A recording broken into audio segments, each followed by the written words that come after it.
Hello. Hi, folks. Welcome. Please keep your microphones muted and your video cameras turned off while you're not speaking. Appreciate it.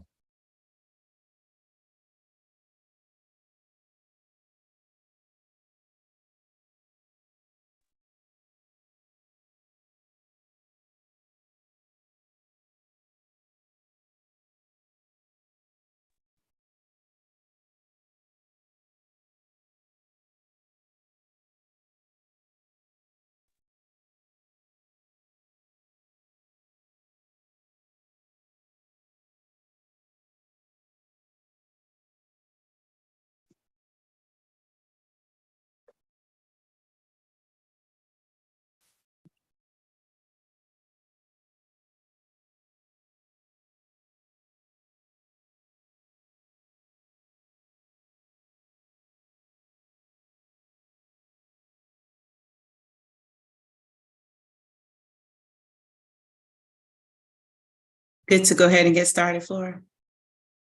Okay. All right. Good evening to each of you.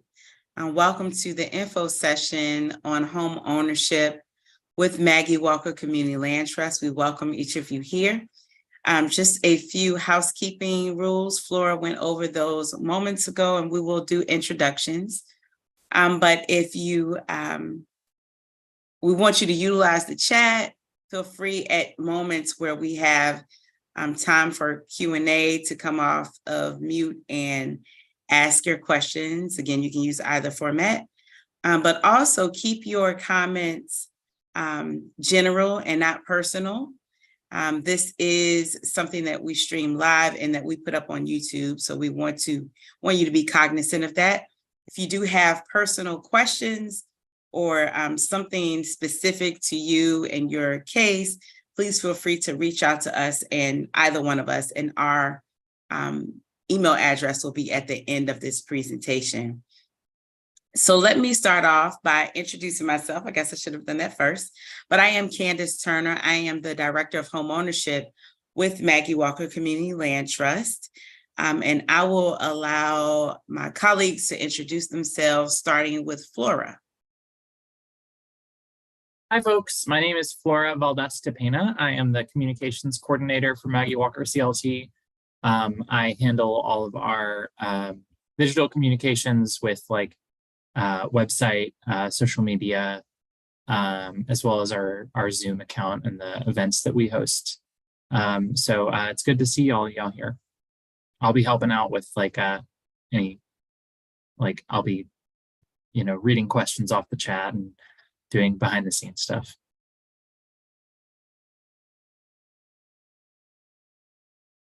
Elizabeth. Hi, everyone. My name is Elizabeth Munyon. I am the Home Purchasing Coordinator with Maggie Walker. I work primarily with applicants getting approved into our program, and then with your purchase of the home through your transaction, and kind of helping move things along in that regard. And I will let April introduce herself. Hello, everyone. I am April Ward, the Homeowner Engagement Coordinator. I am the point of contact after you close on your home. So I will be, there for you through the process of the beginning stages of home ownership. Thank you all. Thank you so much. We are going to be a good steward over our time tonight.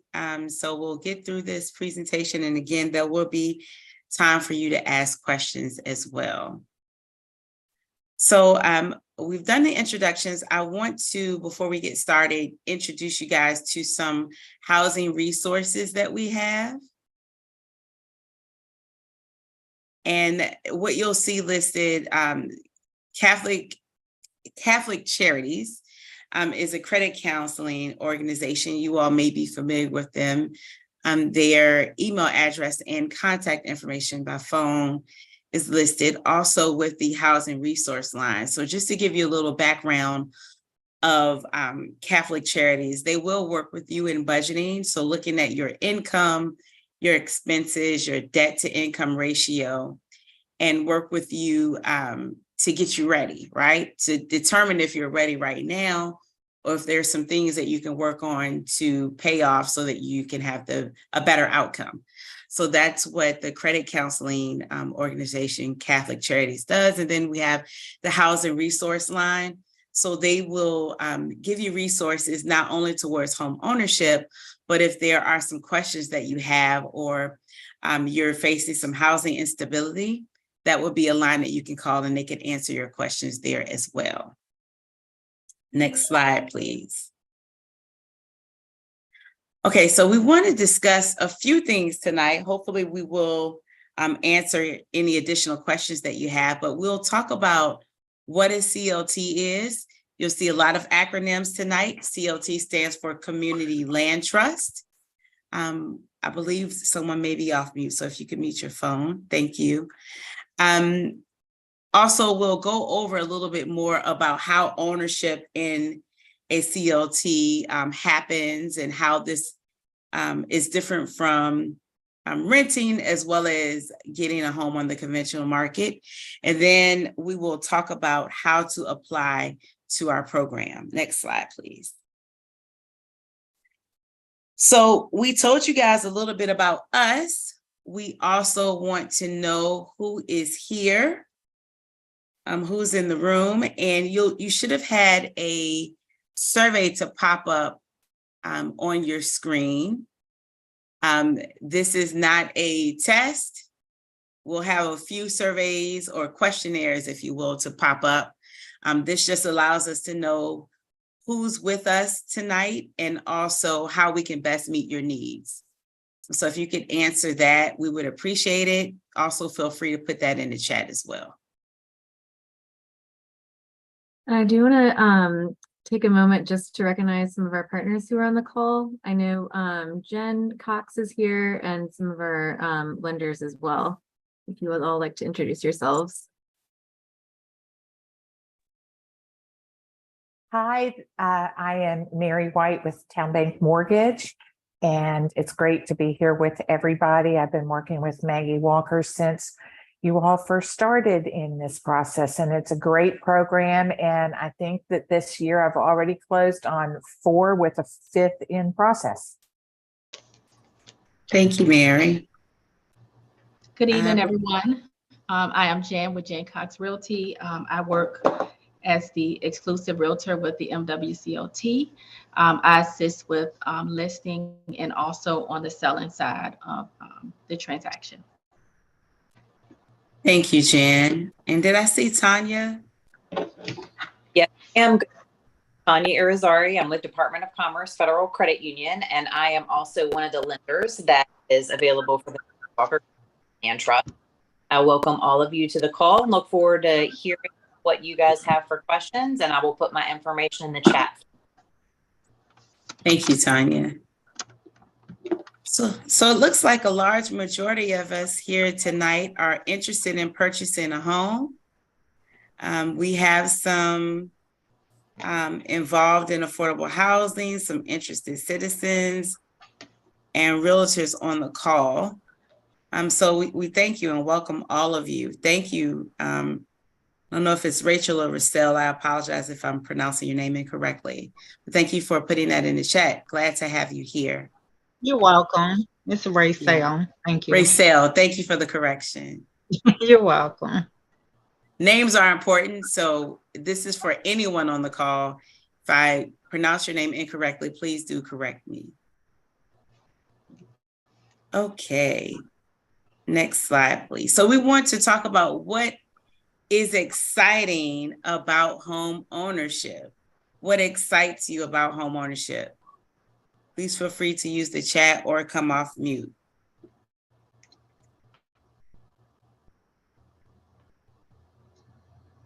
See what we have here. Stability. I'm sorry, say that again, Quentin. Stability. Stability, thank you for sharing. Privacy. Privacy, absolutely. It's mine. Thank you, Xander. Generational wealth, legacy for my daughter. Thank you. Space for children to grow. Absolutely. Yes, space for children, yes. All right. Okay, so we have acknowledged, and I'm sure those comments will keep rolling in, being able to customize my space as I want it. Yes. So the other side of that is excitement is there, but also sometimes there's some hesitancy, reluctancy, or even fear or anxiety surrounding that. Can anybody relate to that? What about home ownership, if anything, makes you nervous or afraid? My age. Your age. Thank you for your honesty. Thank you. Having to pay for things if it breaks, repairs, the amount, HOAs. Awesome. Thank you all for sharing. All the upfront costs, the down payment, paperwork, long-term commitment. Absolutely. Absolutely. Well, we will discuss a lot of those things and hopefully relieve some of the stress, Kiana, that is associated with home ownership for you. Next slide, please. So our namesake, our organization is named after Maggie Lena Walker. If you're from Richmond, you have heard of Maggie Walker, hopefully. There was or is a monument in her honor in downtown Richmond that was erected a few years ago. But Maggie Walker in 1903 founded the St. Luke Penny Savings Bank in Richmond. It was then changed to Consolidated Bank here in Richmond. And she was the first Black woman to establish a bank and the first to serve as president of a bank in the US. All of that happening right here in Richmond. She took business ownership very seriously, being an entrepreneur, but also that legacy of empowering families to be economically stable. And part of that is home ownership, or it can be home ownership. She was very instrumental and thought highly of intergenerational investments. And again, home ownership being one of those. So she paved the way not only for Black business owners, but also community leaders, as well as Black women, in a time really where having a seat at the table or owning anything was more of a dream than a reality. So Maggie Walker is our namesake, and we do our work in her honor. Next slide, please. Okay. So Maggie Walker Community Land Trust is broken down into two entities, the Land Bank, and then also the Permanently Affordable Home Ownership Program, which is what we will focus on tonight. But just to give you a brief overview, the Land Bank is simply like a bank, but we bank land versus money, right? I want to put affordable in quotation marks, permanently affordable home ownership, because everyone, no matter where you live, is trying to afford wherever it is that you live, right? But this program is based on, here's another acronym, AMI, which stands for Area Median Income. It's a way that we keep our homes affordable in terms of what the area median income based on HUD numbers are. So that is what our home pricing is based on. Next slide, please.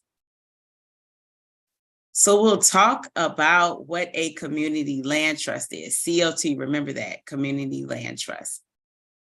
Next slide.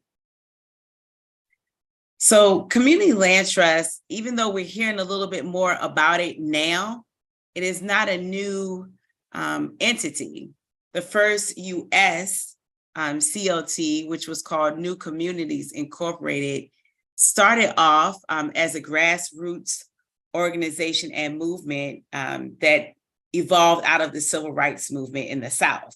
So Black citizens who were sharecroppers in the South were getting kicked out of their homes and off the land by white landlords if they were found to be registered voters. Okay, and we know the civil rights movement was not that long ago. So what happened was Black activists got together, they purchased a large farm with the intention to farm the land and own the homes on the land. So they share the land in a community, okay? And so that is how community land trust started. The interest in CLTs, as I mentioned, has grown, and mainly because of the affordability of a home on a community land trust. But it's also a way historically to grow economically, but to address the gaps in home ownerships and the racial divide in Black communities with home ownership. Next slide, please.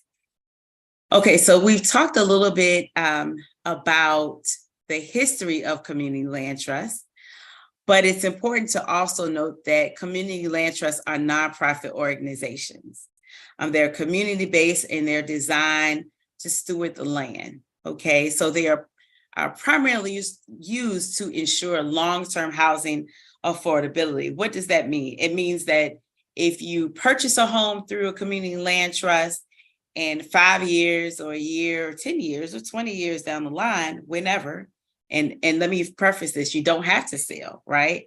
But if ever you chose to sell that home that you purchased through a community land trust, the next person that purchases that home will be able to purchase that home based on area median income. That's what keeps the homes long-term affordable. Next slide, please. Okay, so let's talk a little bit more about the differences and what makes our homes or a home in a community land trust affordable. So when you buy a home on the conventional market, meaning homes purchased outside of a community land trust, you're purchasing the home and the land with it. So you'll purchase the house and the land, right?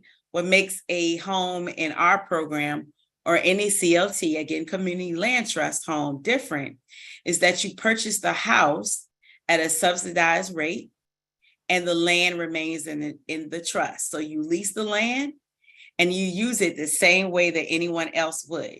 So if you purchase a home through a community land trust, you are purchasing the house and you're leasing the land. And so if you chose to sell, you are selling the land. You're selling the house and the land is never sold. That is how the houses remain affordable, so that the next buyer that meets the income requirements, the same as you did when you went through that process, will be able to afford the home at an affordable price. There's no difference in terms of what you can do with that land or the appearance of that land. You know, your home wouldn't look any different than the neighbor. So no one would physically see any difference between a community land trust home and a home purchased on the conventional market. Next slide, please. Okay, so the CLT model is centered on racial equity, wealth generation, and community control. There's a collective decision-making process that happens. So we'll talk about our board a little bit, but we do welcome homeowners onto our board. Okay, and so the bigger picture of this is looking at this as a means to decrease that gap in Black ownership. Okay, next slide, please. And please note, I know that I saw something pop up in the chat. I will get to that when we have the Q&A time, okay? All right, so we'll discuss some of the benefits of home ownership. Next slide. Okay, so we talked a little bit about the affordability, right? But there's if you have been in the market, if you've looked at some of the websites for homes and you've seen those prices, we know that the prices are steep. They're steep across the board nationally, but Richmond, we're in an interesting place right now when it comes to home ownership. So again, I mentioned to you affordable, right? But typically in the market right now, what a lot of people can afford are fixer-uppers. You're moving in and you're fixing this or repairing that, or there's some things that need to be done, maybe to bring the house up to your standard or to code. Well, with a CLT home, we don't do fixer-uppers, right? Our homes are either brand new or they are recently rehabbed. And let me be clear about what I mean with rehab. What I mean is we literally strip those houses to the studs and rebuild. So what's left is the frame, and then we build upon that. So all of our homes are practically new, if not completely new. So the CLT also allows homeowners to build wealth over time by paying your monthly mortgage, and those increases in value with your wages instead of the market. Okay. Next slide, please. Okay, so talking a little bit about the model, and I'll give you a little background. For me, I am from Richmond. I'm from Churchill as well as the North Side, different areas of North Side. And I actually reside in the city now. I actually live in North Side. And I'm sharing that because for me, it was very important to live in the city. To be quite honest with you, I wouldn't be able to afford even the house that I live in now. While it's not a CLT house, because of the way the numbers have risen, that would be the only way I could afford to live in the community. You'll see later that we have houses outside of Richmond as well, but I think it's important to identify that CLTs speak to not only keep neighborhoods diverse, but provide opportunities for people that want to live in the city by way of combating Black land loss and displacement. Okay, so that's one of the ways that the CLT works to provide opportunities towards Black home ownership. It's also strengthening the community health-wise and well-being, because housing stability impacts your overall health, whether that's your mental health, your physical health, or just your well-being. So we identified that as one of the things that we want to implore in terms of talking about CLT home ownership. Next slide, please. All right, so that program eligibility, this is what makes you eligible in a nutshell. But as I mentioned, we will dive a little bit deeper into this later in the presentation. But you must income qualify. You must agree to the terms of the ground lease. We'll talk about that. Ground lease is what I mentioned earlier about you would lease the ground, right? The land underneath the house. So we'll talk about that a little bit more. You must be approved for a pre-qualification for a minimum of $150,000 for one of our approved lenders. Our approved lenders are listed on our website. So check our website out to see who our lenders are. As mentioned earlier, we have two on the call today. Tanya, who's with Department of Chamber of Commerce Federal Credit Union. Tanya, correct me if I said that wrong. She did put that information in the chat. And close enough, Candace. It was Department of Commerce Federal Credit. Thank you. I put a chamber in there. I apologize. No problem. Okay. And Mary, who's with Town Bank, who's also on this call. And so that is, there are two of our lenders. The others are listed on our website. You cannot own another home at the time of closing. Again, this is affordable housing program. So this would be your home that you would live in, primary residence. You cannot own another home at the time of closing.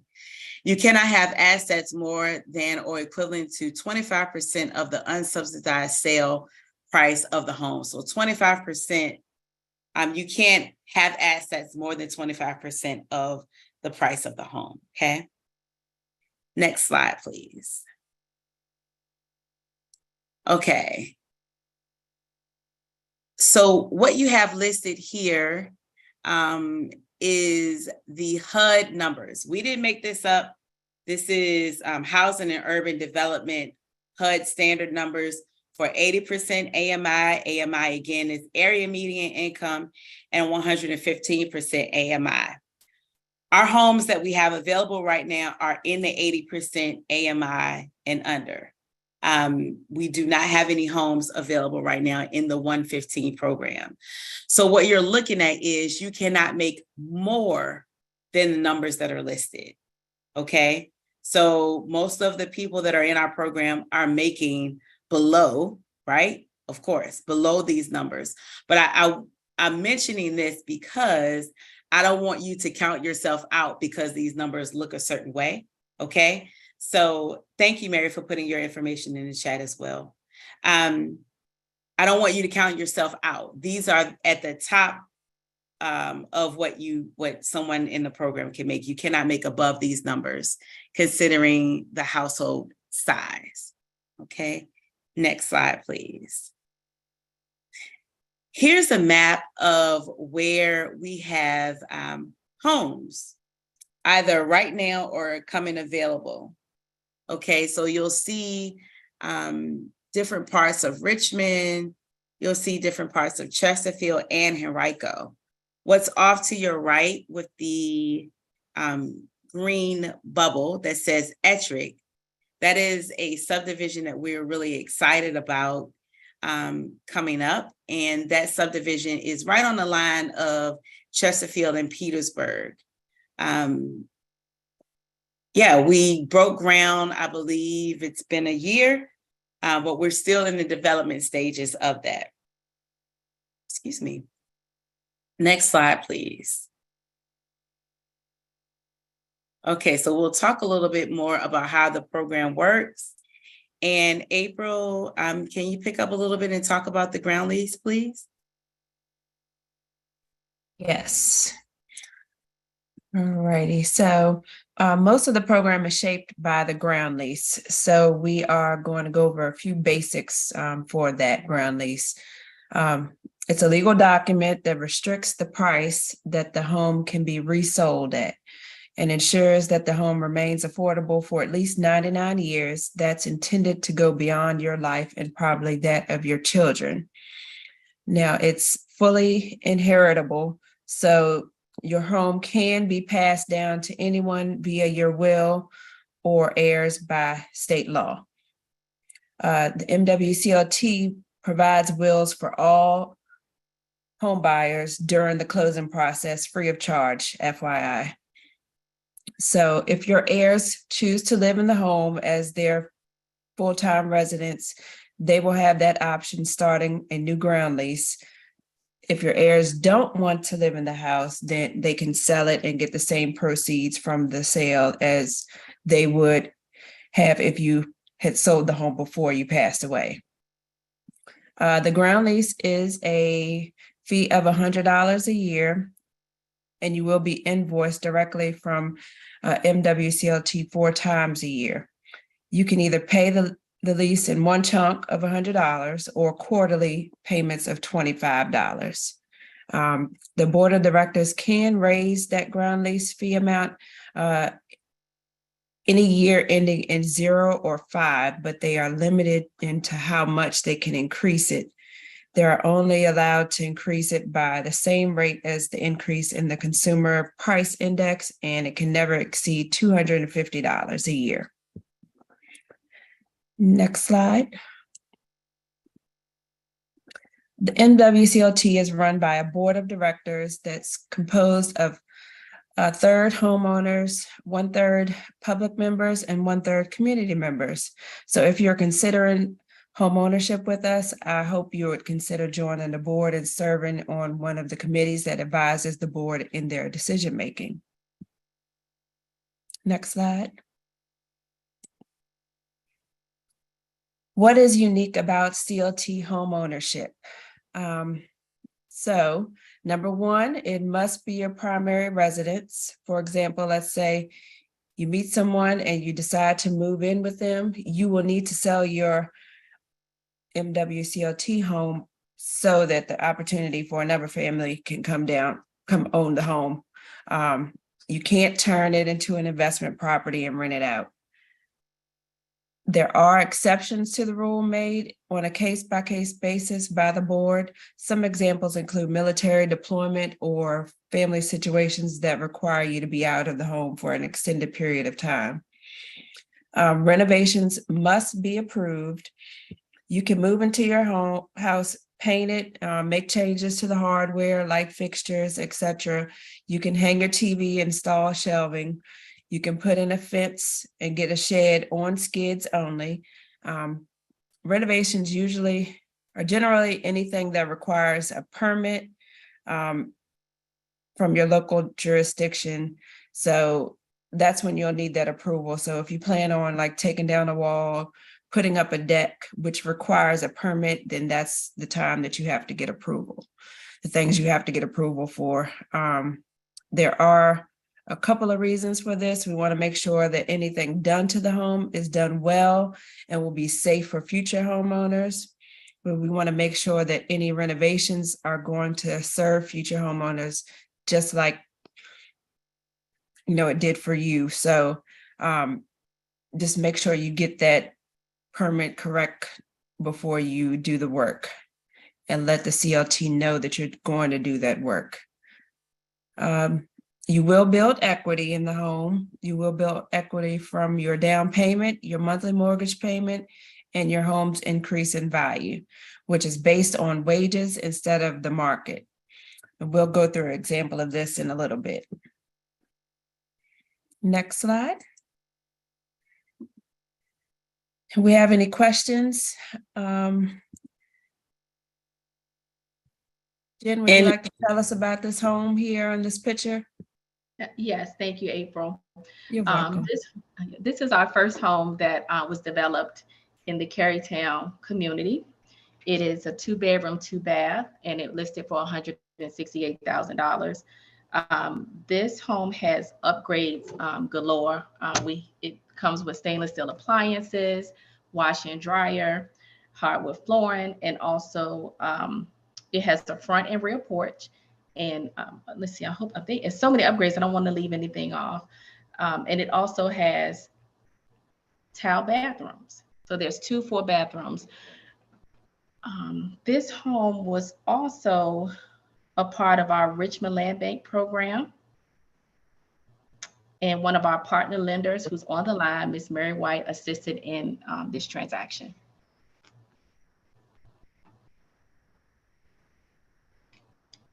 Okay, anyone have any questions about this particular property? Or any general questions so far? I do see one in the chat, April, from Ms. Veronica Blunt. So does that mean you are restricted to add on to the home since you don't own the land? So a few things. In terms of add on, it just depends on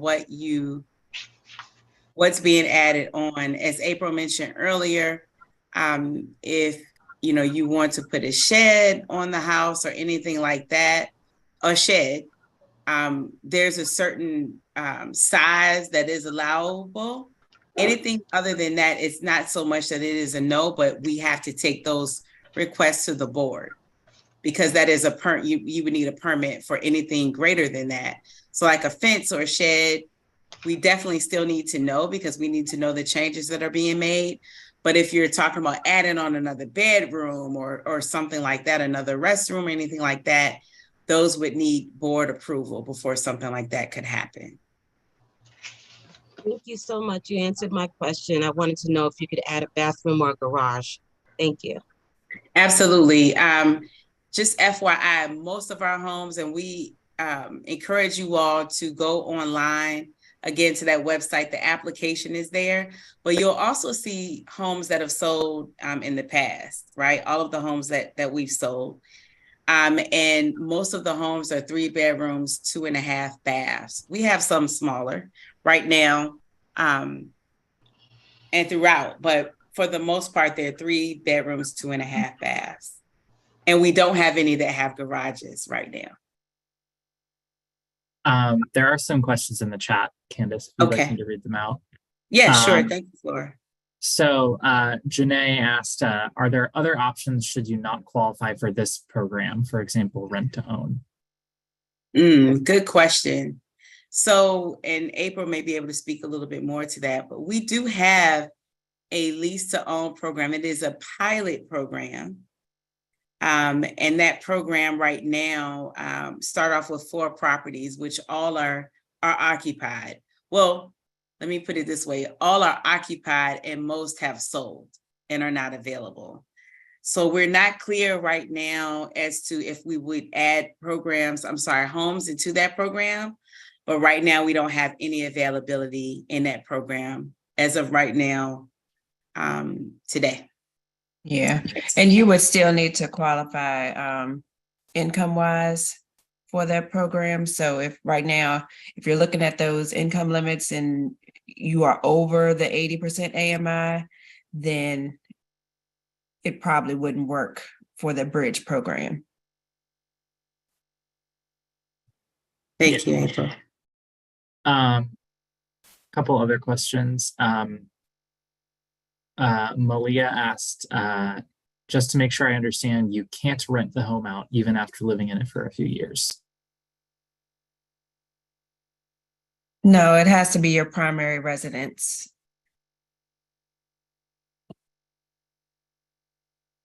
All right. A couple people asked, does the initial household size or income limit restrict how many bedrooms you can get? No, thank you for asking that question. That's a question that we get regularly, actually. And no, so the income requirement has nothing to do with the amount of households. Okay, the income requirement is the income requirement. You'll see that the differences with how many people are how many people are in the household. You'll see the numbers change on that HUD list, but that has nothing to do with how many bedrooms. As someone who, I know that there are, I think I actually saw a question about vouchers. And I know the housing authority here is working on vouchers towards home ownership. I know that the voucher system, and I don't know if this is connected to that person's question, whoever asked that, but I want to make this clear. I know with the voucher program, there's I don't want to say restriction, but it is a certain number of heartbeats per household, right? And you're kind of restricted to how many bedrooms you can get per the amount of people in the household. This is not that. We don't operate by that standard. It's solely based on what the household income is. I hope that cleared up and offered some more information in regards to that. Right. Let's see. Kristen asked, are applicants served by greatest need? Great question. What's listed on our website is a buyer prioritization policy. So to answer your question simply, yes, which makes this program a little bit different because other programs are pretty much first come, first serve. But we have a list on our website that shows the categories, if you will, of scoring that would, I don't want to say qualify somebody more because everybody is, if you're at that point, then everyone is equally qualified. But because we look at people with the greatest need, you'll see the areas in which one could get a point for one thing over another, if that makes sense. Any additional questions, Flora, or someone off chat? Coming off mute, excuse me. I do have a lot of questions in the chat. Oh, wow. Okay. Yeah.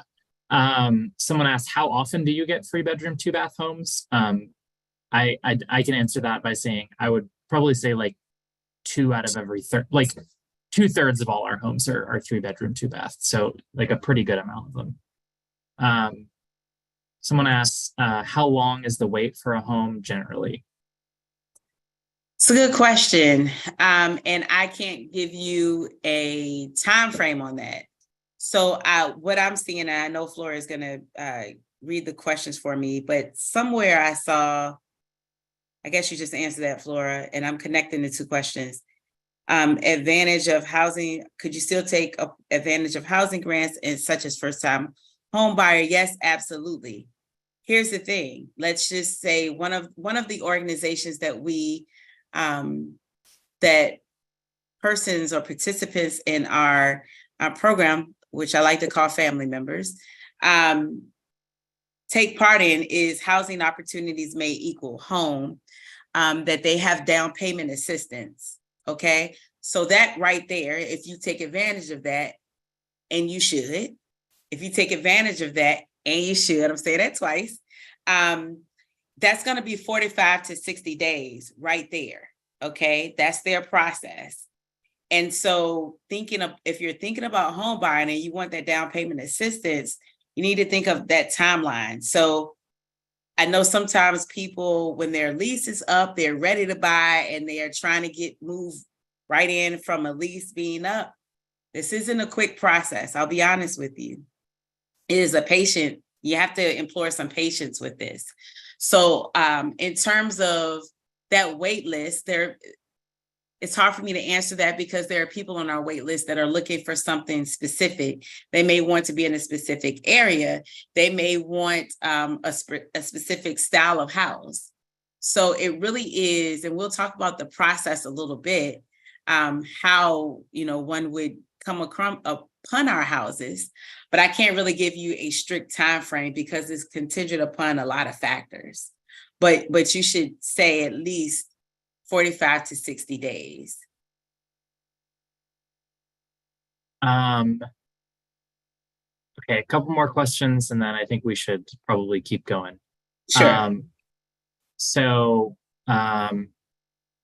Zonda asked, are there amenities, and by this, it's meant appliances like refrigerator, microwave, freezer, washer, dryer, that come with the home, or programs that may assist with securing those things? No, absolutely. All of those things are included in our homes, inclusive of washer, dryer. So all new appliances. I will say she did ask about lawnmowers. No lawnmower. No lawnmowers. No lawnmowers. That would be worth me moving because I don't like to cut grass. But no lawnmowers. Anything else, Laura? Sure. These ones are quick.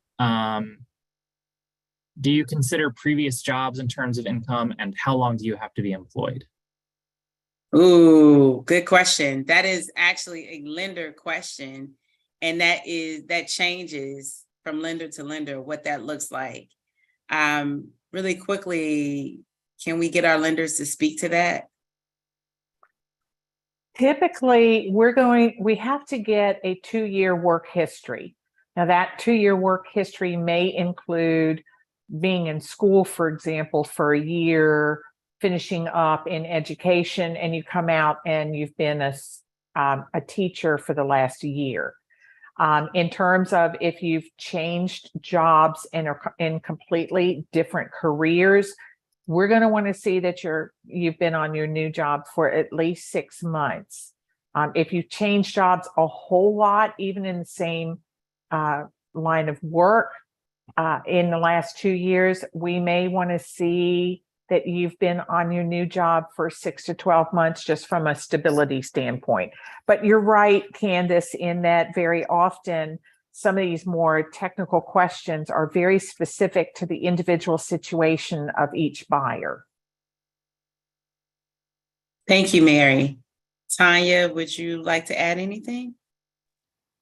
No, I think Mary is right on track with the fact that it is very specific for everybody's individual situation, and you probably just need to consult with your lender and just be completely honest about your situation. Yeah. Thank you. Any other questions, Flora? Are we moving on? Let's keep going, I think. Okay.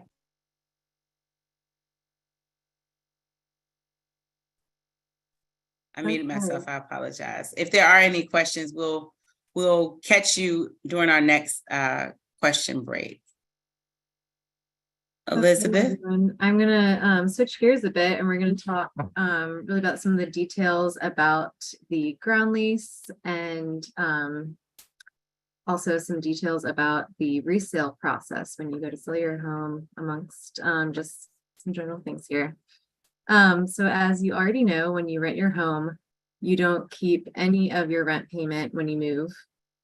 So this chart here, this simply is your monthly rent payment, and it's multiplied by 24 months, multiplied by the number of years that you're in your home. So the purpose of this example, we're going to look at paying about $1,200 in rent And after about 5 years, you have spent $72,000 in rent alone, and that is money that you do not get back. So with home ownership, you do get to keep all of the equity that you earn by paying your loan principal and your monthly mortgage payments. So this is an amortization schedule. And when you go to purchase your home, your loan officer will walk you through this. But this is just an example. And we're going to look at this as an example of paying about $1,200 a month in your monthly mortgage, because that's comparable to what you'd be paying in rent. And after that first year, the total that you pay the bank for your loan doesn't change. You pay the same amount every year. But what does change over time is the amount that goes into principal and what goes into interest. And so as you pay down your principal, and that's the money that you borrowed from the bank, things start to shift so that more of your money is going into principal and less into interest. Can I have one of the lenders tell me what would happen if a homeowner just paid one extra payment a year towards their principal? Hey, Elizabeth, it's Tanya. Hi, Tanya. Due to the fantastic increase in interest rates, the one payment a year is now going to probably cut maybe 5 to 6 years off of your term, but that's still a significant decrease. Oh, wow. Thank you. So we'll see that that shift between what is going to interest and what goes into principal will start to happen sooner the more monthly or extra payments that you're making on your mortgage. So for the purpose of this example, and we're not assuming any extra payments, this individual is just paying their mortgage on time.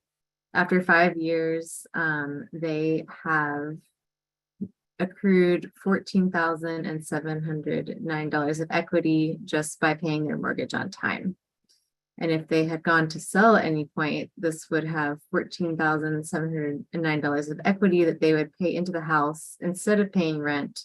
And then that's and also in addition to the value of your home.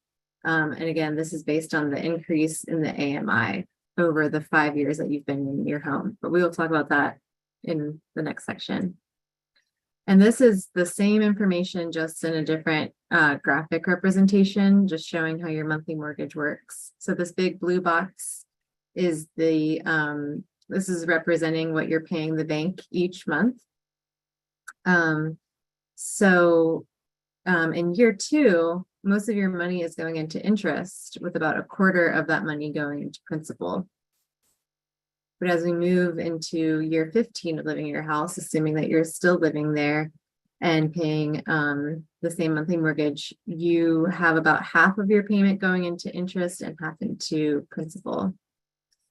And then by year 25, if you have a 30-year mortgage and you haven't paid any extra any extra payments, most of your money is going into principal. And this concept holds true for most mortgages, so not just for the CLT. And in addition to your monthly payment, we've only been talking about money that you borrowed from the bank, but another part of your monthly payment is your escrow. And so as the homeowner, you will have to pay for insurance and for the taxes to your locality. And these are due every 6 months, and it could be a pretty big sum of money. And so the bank wants to make sure you pay both your taxes and your insurance so that you don't lose your house. So instead of making these big payments twice a year, it's divided up so that each month you're paying a little bit of that money and it becomes a part of your monthly mortgage payment.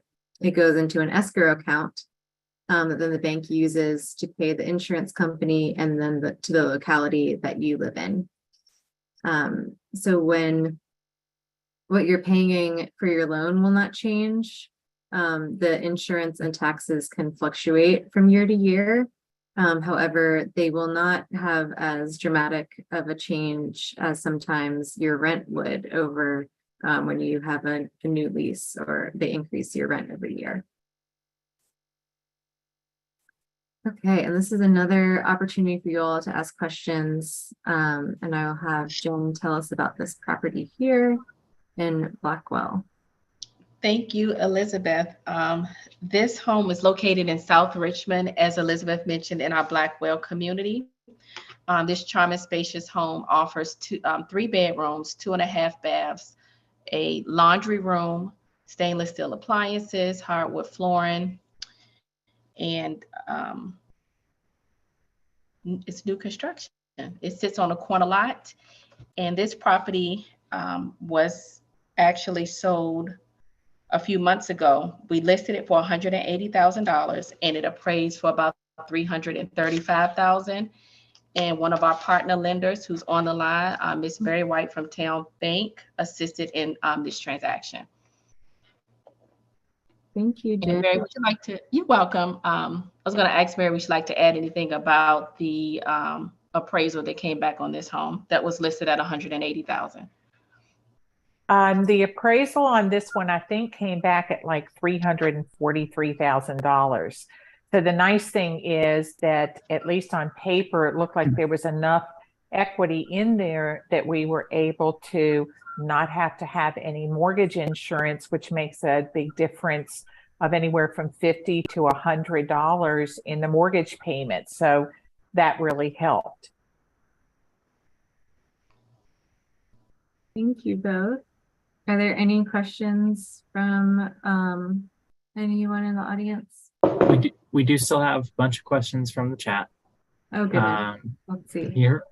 Someone asked, what happens if after purchasing a home from this program, many years later, your household income increases significantly and you wouldn't qualify if you had to requalify?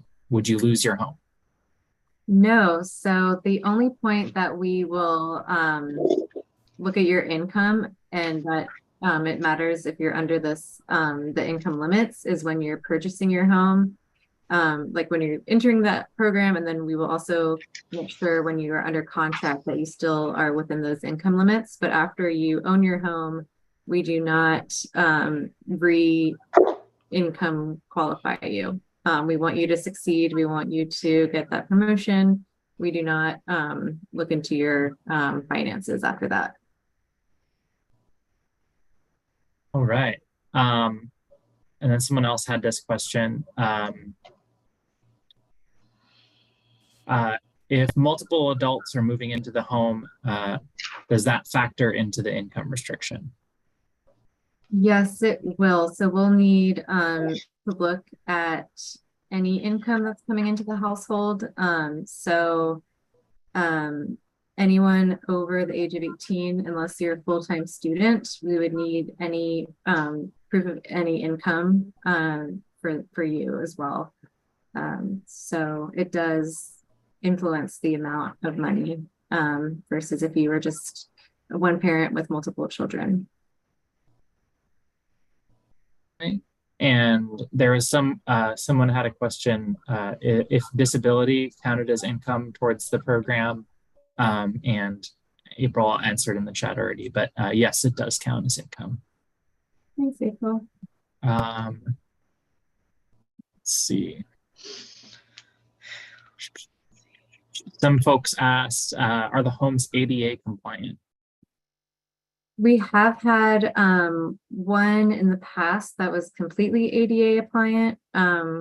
It's a lot of guidelines to have a compliant ADA house. A lot of our homes, we focus on having them accessible, even if they're not throughout the complete standards of ADA.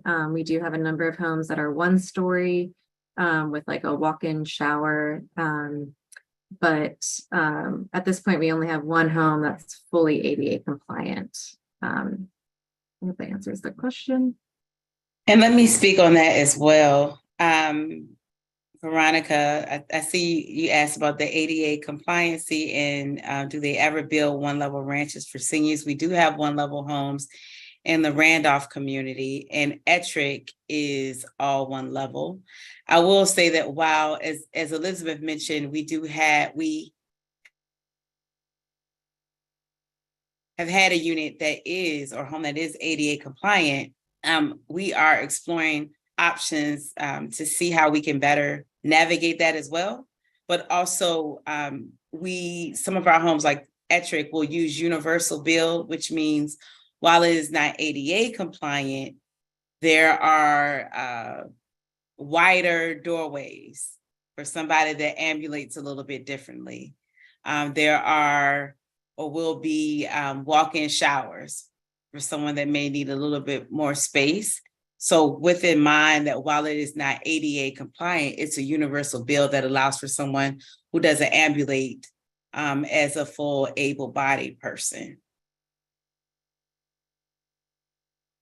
Right. Let's see. Someone had a question. Could you speak to the areas these homes are built in, school districts, grocery stores, etc.? Let's see. Well, we have about 90 homes at this point, and they're all in a variety of neighborhoods throughout Richmond, Chesterfield, and Henrico. I'd say a majority of our homes are in Richmond City. And then in the Randolph community, or like the most in Richmond City, we have a number in Churchill, Southside. There is a link in our website to the houses, and that might be a good place to look if there's a specific area also that you're interested in, or you have a child in school. We often have people that want to be in a specific area, and we try and like take note of that. And we're also going to do a poll at the very end of this presentation asking you all what neighborhood specifically you would prefer to live in. And then also I wanted to add, if you have a realtor, or even if you don't, Jen Cox can speak a little bit more to those specifics about areas and school districts and all of that. Jen, would you care to add anything on that? Yes, just to add to what Elizabeth said, looking at the question, specifically the grocery stores, let's see, you said you want to know how closely located the properties are to a grocery store, where, as Elizabeth mentioned, they're in a lot of them are in the city of Richmond, but the really cool thing about it is that they're located on the bus line. So although, unfortunately, some of our properties may not be in walking distance to, say, a local grocery store, they are very close to the bus line. School specifics, if there's a particular property that you're interested in or a particular area, I will put my information in the chat, and you can reach out to me directly, and I will give you some guidance on how to determine what schools based on the area that you're interested in. And Flora, maybe we'll take like maybe 2 more questions and then answer the rest in the next round. Yeah, sure thing. So this question is asking about credit scores, which I would love to kick over to our lenders to ask what kind of credit scores y'all are looking for these days. With the program that we work with through Virginia Housing, the minimum credit score is a 620. I will tell you the way that we calculate the equity in the property, which is very unique only to Maggie Walker Properties and no other property. There are a number of buyers with lower credit scores in the 620 to 660 range that normally would not be able to qualify for a conventional loan and avoid mortgage insurance, but we're able to make it work for them under the Maggie Walker property. So there's some big advantage from a qualifying aspect when working with Maggie Walker Properties. Thank you, Mary. All right, and then another question we had, and then we'll keep going with the presentation. Do we offer any assistance with closing costs? So Maggie Walker itself does not, but we work with a number of partner organizations that provide down payment assistance and closing cost assistance, and we will get into that in one of the following sections in detail. Okay, in the interest of everyone's time, I'm going to keep going. Let me say one thing, Elizabeth. It's not a question, but it's a comment to Veronica Blunt. We don't have senior homes or housing communities right now. So if you wanted to bring your dad or or child, it's no restriction on that. Thanks, Elizabeth. Okay. We're gonna jump back into some of the important things here. So taxes. So because Maggie Walker is the land bank for Richmond City, Henrico, and Chesterfield, the land is tax exempt. And that's another affordability feature that is great for our home owners because you do not have to pay taxes on your land. The only taxes you'll pay to your locality are on the property. So in terms of maintenance, so even though you do not own the land, you are responsible for the upkeep of it. So that means mowing the lawn, taking care of any vegetation, dead trees, etc. And you are also responsible for just general upkeep and maintenance of your home. So as any homeowner, if there's a broken appliance, a leaky roof, something like that, you are responsible. We do have a home warranty policy that covers things up to a certain point, but that's something that we'll get into later. So now I'm going to talk a bit about what happens when you go to sell your CLT home. So this is where we're going to talk about the resale formula, so how much equity you get, and then what the price, how it sells to the future buyer.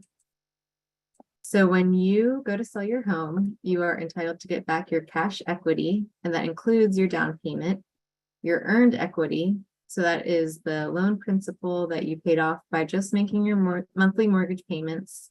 And then you are also entitled to get back any home's increase in value. And again, that is based on the increase in the area median income while the time that you've been in your home. So here's one of our homes. This is one of our homes in the Randolph community. And this is a real home that went through a resale about a year ago. So this home was appraised for $261,200, and we were able to sell it to the current buyer for $180 through subsidies that we get. So this home buyer, they borrowed less money from the bank. Therefore, they had lower monthly interest and a lower down payment than they would have if they had purchased it for the market price of $261,000. So when this individual went to go sell their house, we start with the original sales price, and then we calculate the increase in the AMI over the time that this buyer has been in the home. So just for an example, the AMI, the area median income, when this home was purchased was $83,000. And then we estimated that just for the purpose of this example, that when this buyer goes to sell, the AMI increases to about $90,000. And then we know that on average, the AMI increases about 2% in Richmond. So over about 5 years that an individual is in their house, we can kind of guess that it will change about 8.41% or increase by about $7,000. So we multiply that original sales price by 8.41%, which equals $14,580. So that equity that you earn just from the increase in the wages is $14,580. And then I just want to put a disclaimer there. Historically, this has not been the case, but if the area median income decreases over the time that you've been in your home, you are still going to be able to sell your home for what you purchased it for. You will never lose money through this model. So just as a reminder here, this is an example of our amortization schedule. So this homeowner has accrued $16,225 in equity just by paying their mortgage in time. So in this example, after 5 years, they've accrued $16,225 just from making their mortgage payments. And then also that $14,580 from that increase in value. And that gives us a total of $30,805 in equity. And I just want to do this visual comparison here that if someone had been renting in just that 5-year span, they would have spent $72,500 in rent alone, but instead have accrued almost $30,000. So one of the important elements of the CLT model is that we create permanent affordable home ownership for future families who may be in the same economic situation that you are in right now. So when you go to sell your home, we want to ensure that it remains affordable for future families. So we look at the original sales price, which is, for this example, $180,000, and then we tack on that increase in the value of the home that's based on wages. So then that total we get $194,580. So that that cost will be the amount that the new buyer will purchase the home for, which is, if you all know, in Richmond, that is a lot more affordable than the way things have been going recently in our housing market. Are there any questions? I'm going to have Jen give us a rundown on this home, but we're going to be able to answer any questions about the resale formula. Okay, thank you, Elizabeth. This home is located in the Churchill area, 2 bedrooms, 2 full baths. This home was built with one of our partners, Project Homes, and it's also a home from our Richmond Land Bank program. This property listed for $190,000. The features are hardwood flooring, stainless steel appliances, tile bathrooms, and it also has a front porch and a rear deck. I'm not sure I don't think the lender that assisted with this particular property is on the line with us, but does anyone have any questions? Really quickly, before any questions, I did want to launch this little poll about neighborhoods and home sizes, just so I can get this out of the way quickly. And then while folks are answering this poll, we can answer some questions as well. So this is just a quick poll asking what neighborhoods you're interested in living in and how many bedrooms your ideal home has. It's not required, so don't feel any pressure to complete it if you can't, if you don't want to, or if it's not working for whatever reason. So some other quick questions. Do we ever build one-level ranchers for seniors? So again, the Ettrick community, those are going to be one-level universal design. So again, going up what Candace was saying, they're not ADA compliant, but they're built in mind for different mobility restrictions. All right, let's see. Are there any available homes in Chesterfield? Not at the moment. We're really, all of our Chesterfield development is really centered around the Ettrick community, and that is still in the development phase at this time. But any of our homes could resell at any point.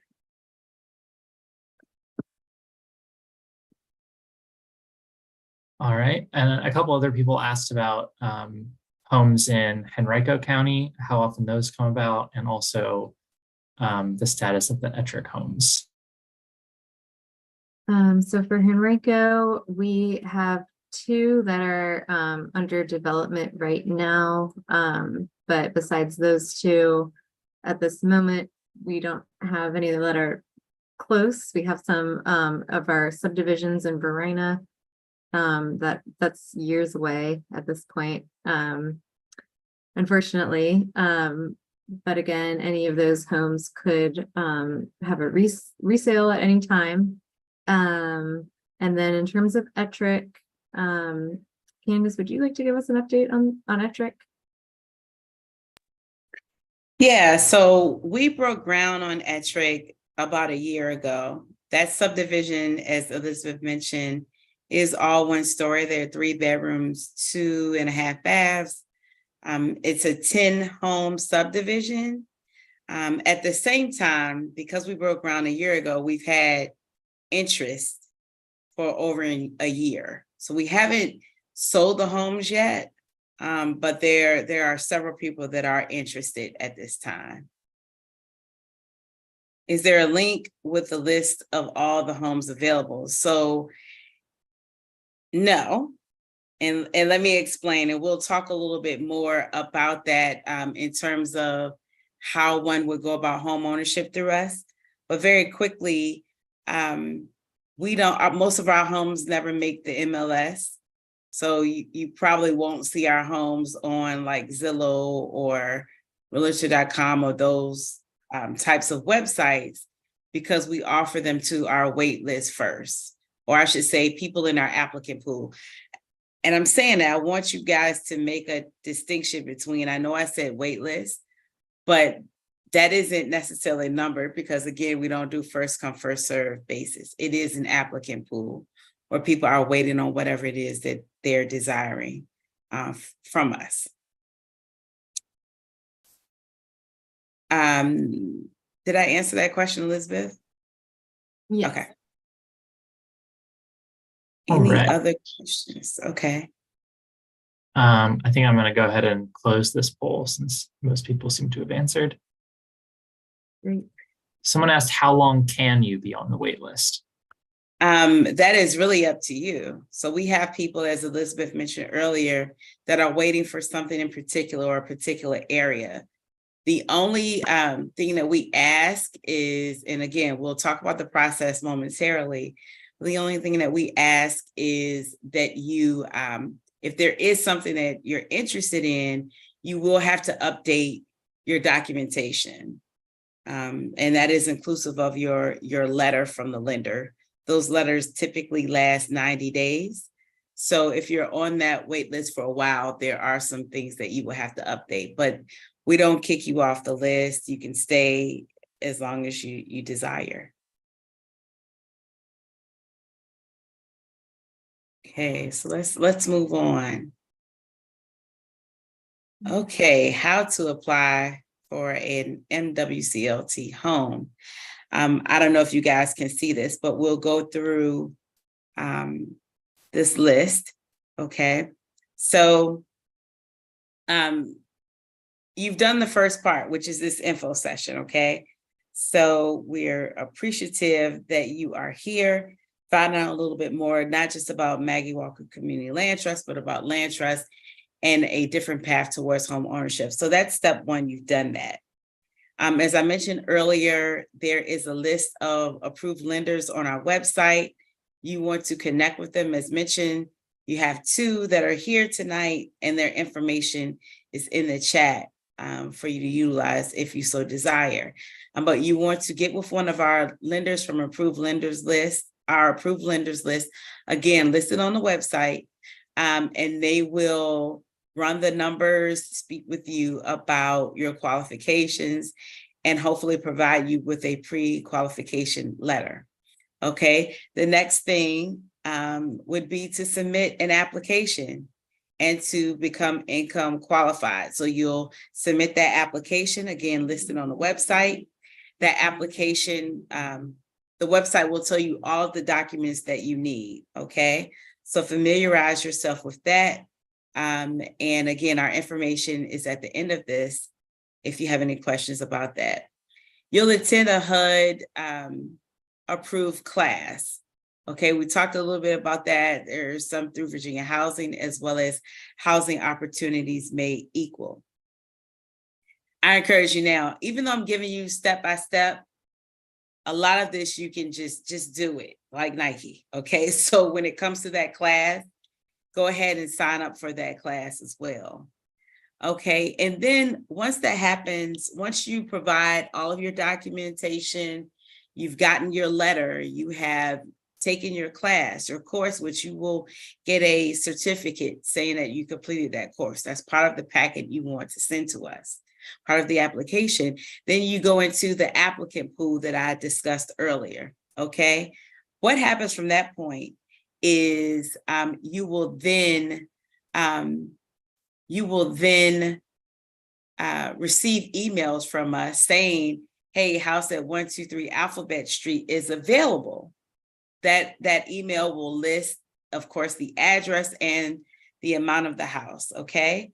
At that point, if you're working with the realtor, your realtor will reach out to Jen. If you don't have a realtor, we encourage you to reach out to Jen, but you'll let us know that you're interested, and then we'll make an appointment for you to see that home. At that point, you'll work with your realtor to submit a contract, and then we will utilize the buyer prioritization policy. We utilize that buyer prioritization policy, also listed on the website, if there is more than one person interested in that particular home, okay? Once that happens, we set a sign-in appointment.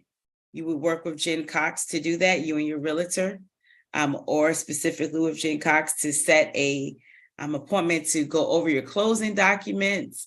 We'll discuss ground lease, and you get the keys. Sounds simple, it is, but your patience is needed in that process, okay? So those are the steps towards home ownership with us. Next slide, please. So as I mentioned, this is listed on the website, but here are the banks that are on our approved waiting list.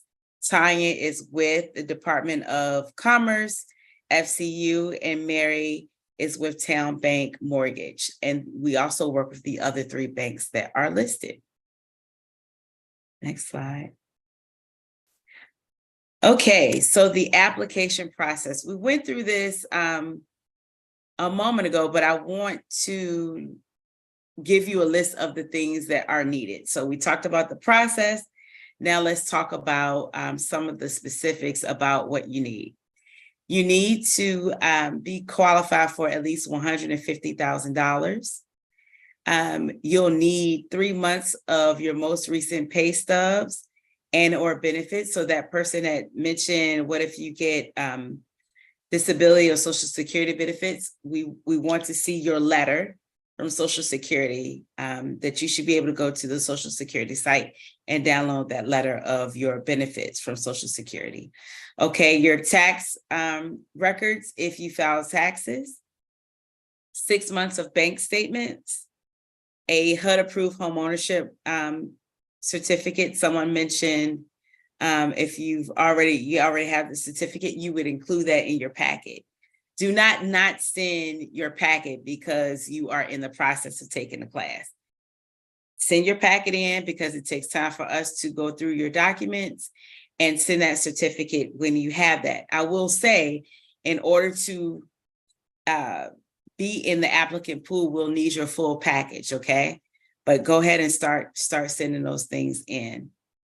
And at that point, you will receive an eligibility confirmation or denial email. And I will say this, when I say denial email, you know, that if you're over income, things of that nature, you may be on this call right now and you're interested in homeownership and the timing may not be right for you. Okay, that's fine. Reach out to me, reach out to our team. At the end of the day, regardless if you choose an MWCLT, Maggie Walker Community Land Trust home, we want to support you in your home ownership journey. So just reach out to us, okay? There may be other ways that we can assist or support you and answer any other questions you may have. Next slide, please. Okay, so we talked about this a little bit, but I want you guys to be aware of this as well. Some funding opportunities. So we talked about home. There's a link for that. Also, Southside Community Development and Housing Corporation has a matching program. It's like a savings program where you save and then they match how much you save. Okay, so check that out as well. Also, your lender is aware of grant opportunities, not only for first time home buyers, but opportunities to maybe even bring down your interest rate. So you want to, as I've mentioned before, you want to date the lenders before you marry. So ask questions, date the lenders, find out who works best for you, and then commit. if you're at that place yet. And then again, you want to expect that your closing is going to take 45 to 60 days. So we want you to plan accordingly, especially if you're taking advantage of any grant opportunities. Next slide, please. Okay, so the next steps, we've gone over them, but just to reiterate, go on our website and look at that approved lenders list to get your pre-qualification letter, okay? Also review our application. You have options on turning in the application. You can email the application. As I mentioned, it's listed on the website. You can also pick it up from our office. And our office is 205 North Robinson Street. And then get those documents together and then submit the application. Feel free to scan and email your application to applications@mwclt.org, or you can drop it off at our office, okay? Next slide. Okay, again, we've listed the housing resources here for you to take advantage of. And then the last slide, and I will answer any other questions that you have. But the last slide lists our contact information. Again, I'm Candace, the Director of Home Ownership. You've heard from Elizabeth as well as April. And Elizabeth, we do have someone that we work with that is not on this call tonight, Leah Coltrane. So if you call, she would be the first person that you contact or that you speak with. And she can answer any general questions that you have as well.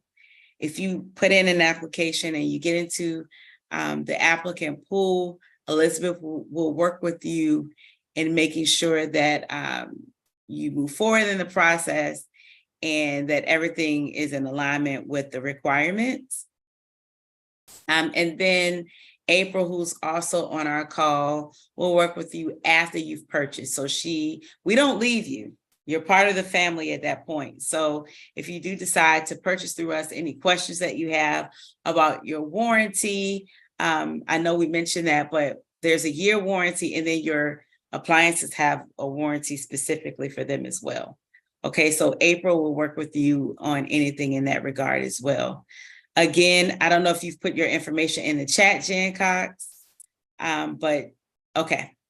Jen Cox, our realtor, is more than happy to answer your questions as well.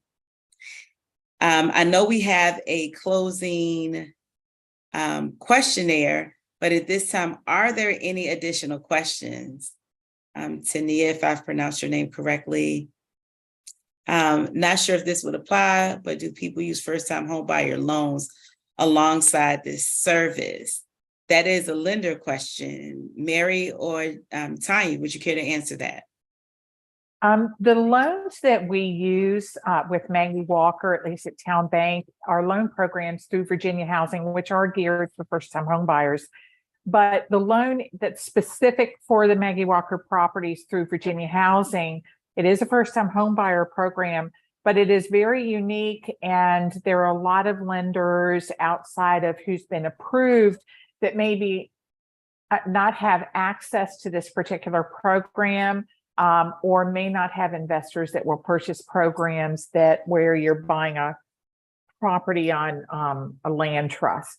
But we do use the first-time home buyers. Now, if you're asking about grants, that's kind of another thing, and we can certainly use as many grants as you can get qualified for, and we can layer them onto your financing, which just means that it either is used to reduce your interest rate further or reduce your down payment further, and that just makes the payment that much better for you. Thank you, Mary. Really quickly, I just wanted to say I did launch a quick poll that one question is just asking about how you're feeling about applying after this session. And there's 3 questions that are actually a quiz about the things that we've talked about today. I want to make sure everyone knows it's not required, it's not graded, it's not part of your application. It is just purely gauging how well we communicated tonight. So please take a few minutes and fill that out. It's It's only 4 questions. If you don't see the 4 questions, just make sure you scroll down and then hit submit when you're done. If you only see questions 3 and 4, or if you can't see questions 3 and 4, make sure you scroll down. So a couple questions someone asked. If you already have a certificate that is a homebuyer education certificate that isn't expired, do you have to retake it? And April helpfully answered, no, you can use that certificate. So thank you that. Another question, does one select their washer, dryer, refrigerator, etc.? No, Zonda, those are provided in the home. They are stainless steel appliances, refrigerator, it's a suite. So the refrigerator, the stove, and the dishwasher are all in the same line. So no, those will be in the home when you see and or purchase the home. Washer and dryer as well would be in the home once you see and purchase the home. Would it be best to apply for down payment assistance before or after applying for this program? So your lender will work with you in that. It would be best to complete the class and get that certificate. Outside of that, your lender will work with whatever down payment assistance program you utilize to take it from there in terms of how much you would be qualified for and how best to utilize that for whichever program you use, whether it's Maggie Walker or another. But we recommend going ahead and taking that course so that you can get the certificate already. And if you're working with homes specifically with housing opportunities made equal, I would go ahead and take the course and then let them know that you are also applying for our program. And then when in order to get down payment assistance, you'll meet with a counselor and come up with a spending plan. And it's like a whole process. And then just be very communicative with them that you're in our program, you are on our in the process of applying, just because that helps them know that we're working all together, and that helps the process a lot. So I guess simultaneously is the best way to do that.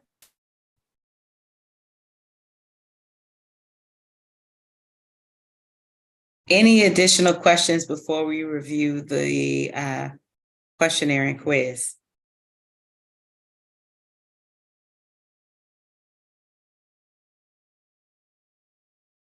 Well, what are we looking like?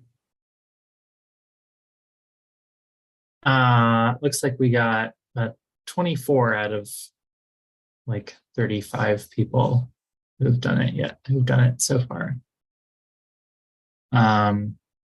Oh, someone just asked, may you repeat the last message about the home program and also being in this program? I'm trying to do my quiz, but my computer's messing up, y'all. Don't worry about it. It's not required. It's not a problem. To think I wasn't listening. But no, it's okay. Thank you. It's fine. Absolutely. I think you mentioned, Flora, the last thing. Okay, so we were just suggesting that you go ahead and take the Home Housing Opportunities Made Equal course because it is a process. As Elizabeth mentioned, they will connect you with a counselor to look at your budget and prepare things for you for home ownership. Okay. Veronica, thank you for the feedback. We're glad you got something out of the presentation.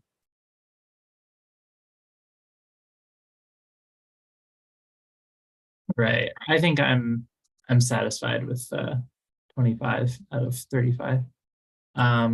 All right, I'm gonna go ahead and end the poll and then we can talk about the answers really quickly. So first of all, are you planning on submitting an application? No wrong answers. A lot of people said yes. So we're excited to start working with you guys. Some folks said soon, not right away. Some folks said not the moment, maybe in the future. And one person needs more information first. Again, please reach out to us if you want to keep discussing this. Our contact information is right here on the screen. So the quiz, true or false, MWCLT homes are fully inheritable. They can be passed down to your heirs regardless of income, as long as they'll use the property as their primary residence. And everyone who answered got that right. That's true. They are just like a regular home on the open market in that sense, is that when it's yours, and you can pass it down to your heirs through your will or through state law. So what equity will you get back when you sell your MWCLT home? Your down payment, the loan principal you've paid off through your monthly mortgage payments, your home's increase in value, or all of the above. Most of you got this right. It's all of the above. That those three things make up your equity. So we, and then how do MWCLT homes increase in value? Based on the market rate appraisal, based on the increase in the Richmond area median income, or they do not increase in value. Again, most people got this right. It's based on the increase in the Richmond area median income. So the market is what is driving housing prices through the roof and making it inaccessible for a vast majority of people. So instead, we tie the value of our homes to the increase in wages, which is a lot steadier and slower. And so the home still increases in value over time. It just increases at a more kind of sane pace, and also in line with, the amount of money that folks are tending to be making, which basically guarantees that it stays affordable. So thank you guys for participating in that. Thank you all. You see our contact information there. Please feel free to reach out to either one of us with any questions that you have, general questions, specific questions, or personal questions. We'll be more than happy to answer your questions. Thank you guys for being here tonight. Again, this is every second. This is a little bit different, us holding this tonight, but typically our sessions are every second Tuesday of the month. Please let others that you know about us, and we would love to see and hear from you again. Thank you so much, and have a good night. Good night, everyone. Good night. Thanks, everyone.